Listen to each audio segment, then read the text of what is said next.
السلام علیکم ورحمۃ اللہ وبرکاتہ۔ تمام معزز دوستوں کو، دیکھنے والے اور سننے والے سامعین و ناظرین کو انفارمیشن پوائنٹ کے پلیٹ فارم پر ایک دفعہ پھر خوش آمدید کہتے ہیں۔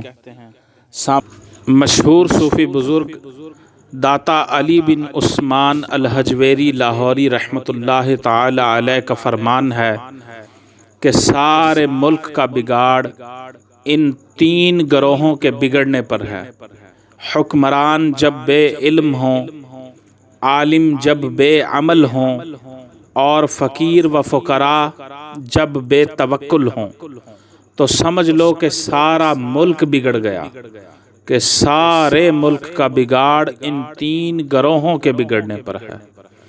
جب حکمران بے علم ہوں، عالم جب بے عمل ہوں، اور فقراء لوگ جب بے توکل ہوں، تو سمجھ لو کہ سارے کا سارا ملک بگڑ گیا، کہ سارے ملک کا بگاڑ ان تین گروہوں کے بگڑنے پر ہے۔